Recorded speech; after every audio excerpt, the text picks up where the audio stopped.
बिस्मिल्लाहिर्रहमानिर्रहीम। अस्सलाम वालेकुम नाज़रीन व हज़रात, क्या हाल आप लोगों के। आज आप लोगों के साथ न्यूज़ नहीं, एक रैंडम वीडियो मैंने कहा बनाई जाए। बहुत ज़्यादा लोगों के कमेंट्स भी आते हैं इस हवाले से। वो हज़रात जो कि नए आए हैं सल्तनत ऑफ ओमान के अंदर, या वो हज़रात जो कि रुख कर रहे हैं जो कि सल्तनत ऑफ ओमान का, उनके लिए बहुत ज़्यादा अहमियत की हम वीडियो, क्योंकि हमें पता है कि बरसगीर पाक व हिंद की इस वक्त तक के मुताबिक हालात टोटली ख़राब हुए हैं और लोग जो है कोरोना वायरस के बाद ख़ास तौर पर रुख कर रहे हैं अरब ममालिक में। तो अरब ममालिक में इस वक्त तक के मुताबिक सल्तनत ऑफ ओमान बहुत अहमियत का हमद मुल्क है, क्योंकि यहाँ की करेंसी बहुत हाई लेवल पर है। तो लोग यहाँ का रुख बहुत ज़्यादा करते हैं, क्योंकि पाकिस्तानी इंडियंस बांग्लादेशी हम लोगों ने देखा है जैसे जैसे अभी कोरोना वायरस के बाद आबादी 5 मिलियन से भी ज़्यादा बढ़ चुकी है और भी ज़्यादा आ रहे हैं जोर तर जोर। तो लोग पूछते हैं अजीम भाई वीज़ा किस तरह का हो, काम क्या हो, या कोई बिज़नेस कैसा हो, इन्वेस्ट क्या करें, कोई भी मतलब ये हमारी जो लेडीज़ होगी ख़ासतौर पर वो भी पूछती हैं कि अजीम भाई हम क्या काम कर सकते हैं यहाँ पर। तो मैंने कहा कि एक रैंडम वीडियो बनाई जाए यहाँ पे बैठ के कैमरे के सामने और फेस टू फेस जैसे आपके साथ बात की जाए। और अभी मैं बैठे ही था तो एक दो कमेंट भी आ रहे थे, कुछ पूछ रहे थे कि पानी की सफाई के हवाले से सलाला के अंदर कोई फैक्ट्री वगैरह बनाई जी, तो उसके हवाले से भी थोड़ी बहुत मैंने क्या इन्फॉर्मेशन दे के देखिए। सबसे पहले मैं आप लोगों को बता दूं कि 3 कैटेगरी मैं बनाता हूं, मैंने यहाँ पे कुछ लिखी कि एक लो कैटेगरी, मीडियम कैटेगरी और हाई कैटेगरी। सबसे पहले हम लोग हाई कैटेगरी से शुरू करते हैं कि वो हज़रात जो कि इन्वेस्ट वगैरह करके कोई भी अपना बिजनेस वगैरह करके सल्तनत ऑफ ओमान के अंदर अपनी खुशहाल ज़िंदगी गुजार सकते हैं, बीवी बच्चों को भी लाकर यहाँ पर ज़िंदगी गुजर बसर कर सकते हैं। तो सबसे पहले मैं आप लोगों को बता दूं कि अगर आप लोगों के पास तकरीबन ओमानी 3,000 रियाल तक हों, 3,000 रियाल सपोज मतलब तकरीबन कोई 25 लाख के करीब पाकिस्तानी आप लोगों के पास हो, 12.5 लाख के करीब इंडियंस रुपीज़ आपके पास हो, इतनी तकरीबन बांग्लादेशी भी हों, तो आप जो हैं यहाँ पर बिज़नेस कुछ भी अच्छा कर सकते हैं। कोई भी दुकान आप लोग मार्केट के अंदर खोल सकते हैं, किसी भी किस्म का आप लोग गारमेंट्स के हवाले से, या होटलिंग वगैरह भी करना चाह रहे हैं, कोई भी अच्छा आप लोग मताम होटल वगैरह भी खोल सकते हैं। इससे आप लोग प्रॉफिट हासिल करके अपनी ज़िंदगी बसर कर सकते हैं और अपने बीवी बच्चों को भी रख सकते हैं। सबसे सिक्योर इस वक्त के मुताबिक मताम होटलिंग है। अगर आप लोग थोड़ा तजर्बा हासिल करके कहीं पर भी आप लोग काम करके थोड़ा सा यहाँ पर आएँ, किसी भी होटल में किसी मताम पे आप काम कर ले, उसके बाद मैं आप लोगों को सजेस्ट करूंगा आप लोग जो है कहीं पर अपना होटल बना लें और उसके बाद जो है आप लोग काम वगैरह अपना होटलिंग वगैरह का काम शुरू कर दे, तो उसमें आप लोगों को प्रॉफिट होगा। क्योंकि मैंने यहाँ पे देखा है, मैंने खुद अपना बिरयानी हाउस भी चलाया, यहाँ नहीं चलाया, पाकिस्तान भी चलाया। वैसे तो मैं 15 साल से यहाँ हूँ, लेकिन वहाँ पर मैं गया कुछ अर्सा वहाँ पर करके मैंने कहा बिज़नेस चलाया जाए, तो इन्फॉर्मेशन और कुछ मुझे टेक्निक्स का उन चीज़ों का पता है। वहाँ पर बहुत हार्ड वर्क है, पाकिस्तान इंडिया या बांग्लादेश होगा, वहाँ पे बहुत हार्ड वर्क है। कोई म्यार का आप लोग को अगर बनाना है तो यहाँ पर आप लोग थोड़ा सा लो भी रख लेंगे तो वो भी चल जाएगा, पास हो जाएगा और आप लोग कमाना शुरू कर देंगे। तो होटलिंग वगैरह मेरे हिसाब से आप है यहाँ पे बिज़नेस वगैरह के लिहाज से। बाकी आप लोग कुछ भी कर सकते हैं, तकरीबन कोई 3,000 रियाल तक हो तो आप लोग काम धंधा कोई भी अच्छा यहाँ पे अपनी शॉप वगैरह मोबाइल्स की या कुछ भी इस तरह जो भी आप करना चाहते हैं वो करके आप लोग गुजार सकते हैं। इसके वाले से मज़ीद आप लोग बताते कि अगर आप लोग छोटी कंपनी या कुछ अपना वो बना लें तो बेहतर, वो भी 1,000 रियाल तक लगेंगे, तकरीबन 8 लाख तक पाकिस्तानी, 4 लाख तक अगर आप लोगों के पास इंडियंस रुपीज़ हैं तो आप लोग अपनी छोटी कंपनी वगैरह बनाकर कुछ भी तो अपना मतलब आप लोग चला सकते हैं। ये भी एक ओमान हुकूमत की तरफ से छूट दी गई है। तो ये कुछ होगा थोड़ा सा हाई क्लास में रखता हूँ। इससे भी अप है, वो तो ज़्यादा जितना गुड़ डालें उतना ही मीठा होगा इंशाल्लाह। वो कुछ भी कर सकते हैं, वो बिज़नेस गोल्स अप हैं। जो इन्वेस्टर ज़्यादा मतलब पैसा टक्का रखते हैं करोड़ों में, तो मैंने एक लो थोड़ा हाई भी थोड़ा लो में रखा है कि इस बजट में कि जो भी आए यहाँ पर अपना काम वगैरह शुरू कर ले, अपने बलबोते पे अपने पैरों पर खड़ा हो जाए। दूसरा इसके अलावा ये भी भाई कमेंट्स करते हैं ट्रांसपोर्ट के हवाले से। देखिए 3,000 रियाल में ट्रांसपोर्ट के हवाले से कुछ मैंने वीडियोज़ देखी कि 3-4 गाड़ियाँ ले लो, उनको रेंट पे दे दो और ये कर लो वो कर लो। देखिए तमाम चीज़ें फेल। ट्रांसपोर्ट अपनी इस वक्त तक के दावे सल्तनत ऑफ ओमान में छोटी गाड़ियाँ तो बिल्कुल फेल हैं, क्योंकि आप लोगों को पता है कहीं पर भी आप लोग अगर इलीगल तरीके से टैक्सी में बैठा कर किसी भी अपने भाई को ही साथ में क्यों ना लेके जा रहे हो तो 200 रियाल तक का आपको जुर्माना हो सकता है। 300 रियाल उन लोगों को जो कि डिलीवरी वगैरह करते हैं उनके ऊपर जुर्माना है। तो ट्रांसपोर्ट ज़ीरो है छोटी गाड़ियों के। यहाँ बड़ी गाड़ियाँ थोड़ा सा आप अगर आप लोगों के पास तकरीबन कोई 20,000 रियाल तक के करीब हैं तो आप लोग बड़ा ट्राला लें, हैवी ट्राला लेके मशीनरी वगैरह, वो वाला काम धंधा तो अच्छा है, उसमें तो प्रॉफिट ही प्रॉफिट है, क्या आपकी नस्लें भी जो है संवर जाएंगी। तो छोटी गाड़ी की ट्रांसपोर्ट ज़ीरो है। हाई क्लास अगर आपको काम करना तो बड़ी गाड़ी ट्रांसपोर्ट के लिहाज से ठीक है। जो नए आ रहे हैं वो भी जो यहाँ पे मौजूद हैं वो भी उन्हें तो पता ही है।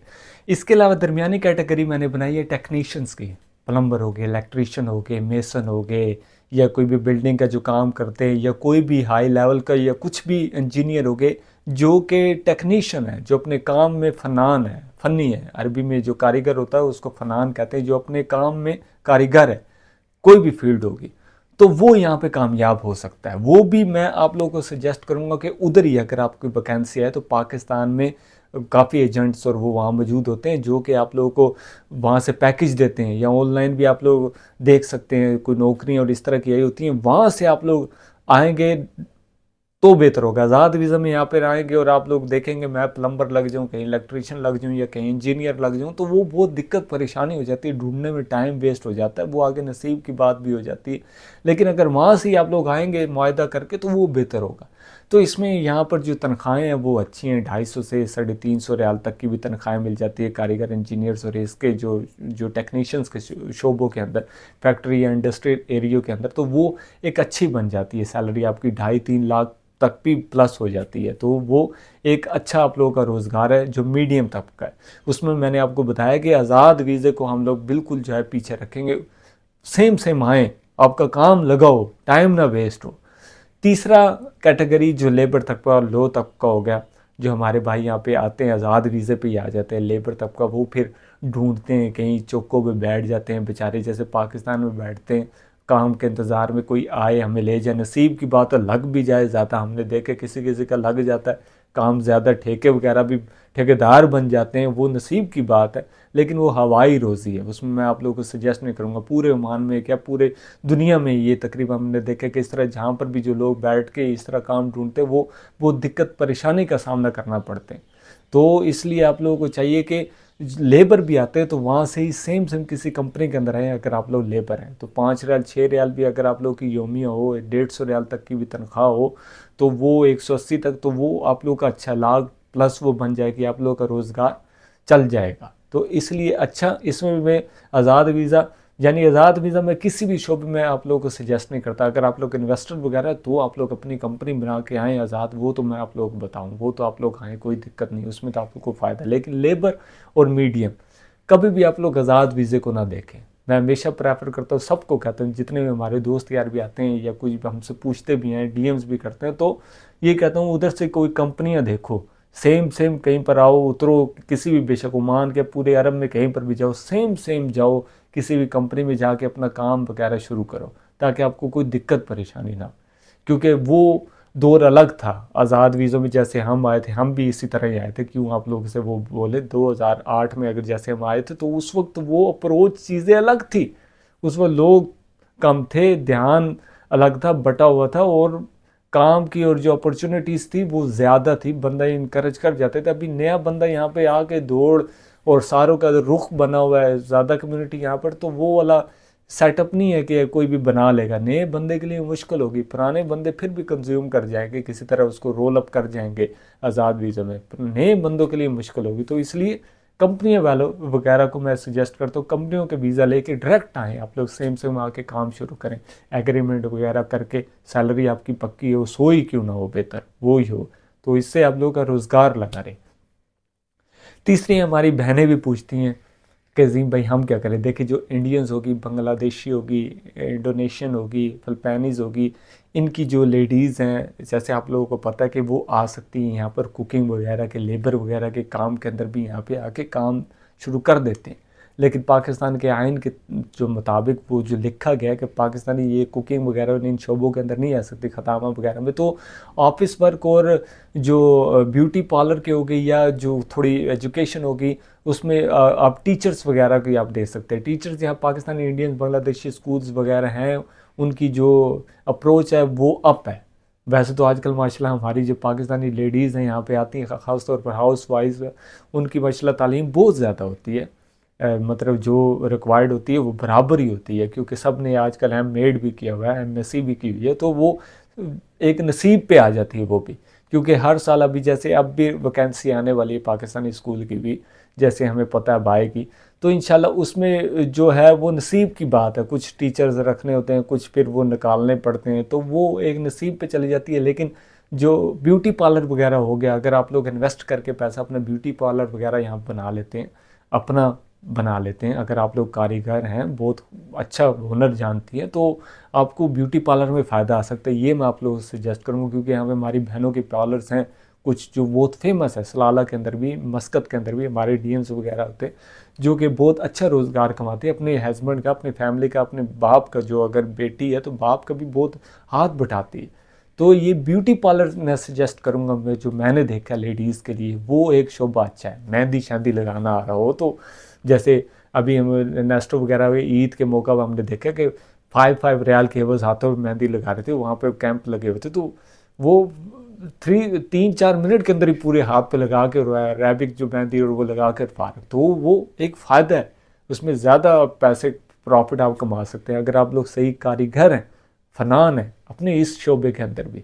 तो लेडीज़ के लिए एक टीचर्स हो गया और एक ब्यूटी पार्लर वगैरह। ऑफिस वर्क बहुत कम मिलते हैं, बहुत कम ऑफिस वर्क वगैरह कहीं पर यूनिट्स में, और उसमें जो इंडियंस हमारी बहनें हैं उनको तो बहुत ज़्यादा अप्रोचिंग मिल जाते हैं, लेकिन पाकिस्तानी कम्युनिटी के लिए और बांग्लादेश कम्युनिटी के लिए वो लो है।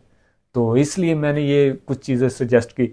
तो वो कुछ आए थे, अभी मैंने शुरू ही किया, तो वाटर प्रोफेक्शन के हवाले से कह रहे थे कि कोई पानी की सफाई के हवाले से सलाला के अंदर कहते भी देखे, इंडस्ट्रियल एरिया जितने भी हैं, बेशक मस्कत हो गया, सुहार हो गया, निज़वा हो गया, सलाला हो गया, या कोई भी जो बड़ी बड़ी सिटीज़ होगी, वहाँ पर इंडस्ट्रियल एरियाज जो भी लगे होंगे, दुक्कम हो गया, तो वो कामयाब हो सकते हैं अगर एक लेवल पे हर चीज़ों पे आप लोग पैसा लगा के, जैसे मैंने बताया कि हाई लेवल का भी जो इन्वेस्टर है जो ज़्यादा पैसे करोड़ों में लगा सकता है, तो वो बिज़नेस कहीं पर भी आप चलाएंगे वो चलेगा।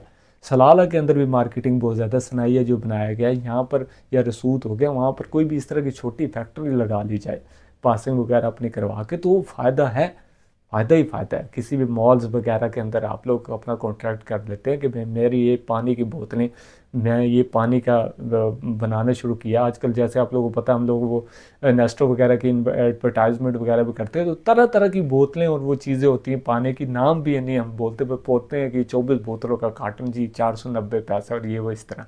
तो वो कंपनियां हैं, पानी यहाँ पर ज़रूरत है, तो पानी वगैरह का भी ये जो बिज़नेस भाई ने कमेंट किया, मैंने कहा चलो आज इसी से ही आगाज़ करूँ और एंड भी इसी से करूँ, मैंने कहा मैं अब बताऊँ।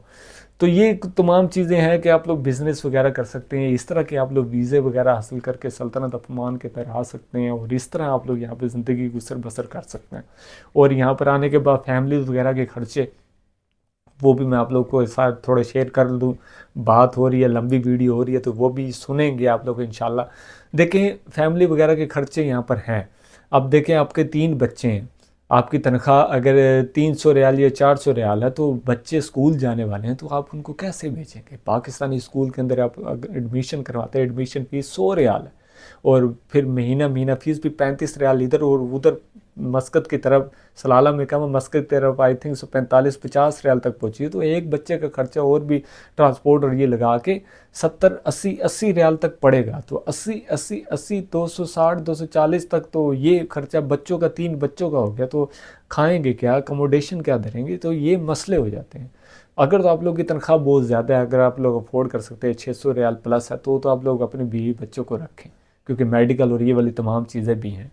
इंश्योरेंस वगैरह नहीं होगी तब भी आप लोगों को अखराजात करने, इंश्योरेंस करवा भी लें तो इंश्योरेंस के भी पैसे देने हैं। तो इसलिए आप लोग ध्यान से फैमिली वगैरह यहाँ पे रखें। तो अच्छा यही है कि बैलेंस रखने हैं, जैसे हम भी हैं 4 महीने 5 महीने यहाँ रहे, 20-25 दिन महीना गुजारे, फिर आगे फिर चले गए, आना जाना लगा लें, वो बेहतर रहेगा ना कि आपके बच्चों का मुस्तकबिल ख़राब होगा। जैसे यहाँ पे हमने देखे गली मोहल्लों में फिर रहे होते हैं बच्चे, स्कूलों में ही नहीं जाते। तो इंशाल्लाह आप लोग ये भी ध्यान में रख के चीज़ें, तो इंशाल्लाह अल्लाह ताला खैर वाफ़ियत रखे। तो मैंने कहा ये भी आप लोगों के साथ शेयर कर दूँ। तो फैमिली के ये अखराजात हैं। तो वैसे यहाँ पे अकोमोडेशंस वगैरह अगर सिंगल और उसमें रहना है तो जॉइंटिंग में 7-8-10 रियाल के ये बस सारे रूम मेड मिल के रह लेते हैं। कोई अच्छा रूम लेना तो 40-50 रियाल का सलाला के अंदर, अच्छा जैसे हमने भी ये लिया हुआ 50 रियाल तक अपने ही अकेला भी मिल जाता है, बंदा अकेला रह सकता है, अफोर्ड अगर आप लोग कर सकते हैं।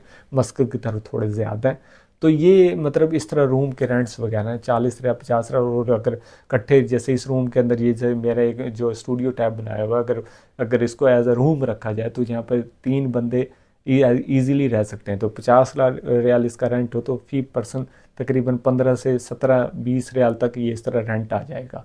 तो ये आप लोग देख लें कि ये रेंट है और ये चीज़ें और ये हालात है सल्तनत ऑफ ओमान के। वैसे यहाँ की जो लाइफ है बहुत खूबसूरत है, बहुत अच्छी है। दिक्कत परेशानियाँ आती हैं, अप्स एंड डाउन्स आते हैं। हम भी यहाँ 15 साल से हमने भी देखे हैं, यहाँ पर कभी लो हालात भी देखे हैं, कभी हाई भी देखे हैं। मेहनत करनी पड़ती है, जैसे मैं बताता भी होता हूँ कि इन्हें देखा भी हो, हमने भी बहुत मेहनत की है। कभी कोरिया मोरिया कुछ जैसे पूरे ओमान में काम किया हमने भी। फिर उसके बाद जाके एक सतह पे जाके बैठे के अपने काम ये भी शुरू किए, बिल्डिंग्स की कंपनियां भी कुछ बनाने कर ली और ये वाला काम भी और ये अपना सोशल मीडिया भी। ये फिर उसके बाद बंदा पैनल पे आता है अपनी मेहनत के साथ। तो मेहनत ज़रूरी होगी। सल्तनत ऑफ ओमान बेस्ट है, सुकून का एक मुल्क है और लोग भी अच्छे हैं यहाँ के इंशाल्लाह। अरब के अंदर इसका नाम है और नाम रहेगा इंशाल्लाह, और बेहतरीन मुल्क है इंशाल्लाह। तो आप लोग यहाँ पे आके अपना काम धंधा कर सकते हैं, बाकी आपके नसीब की बात है इंशाल्लाह। तो ये कुछ था, मैंने कहा कि भाई फेस टू फेस आज एक वीडियो बनाई जाए। अजीम भाई न्यूज़ को छोड़ के लोगों के कमेंट्स भी आते हैं इंशाल्लाह। अस्सलाम वालेकुम।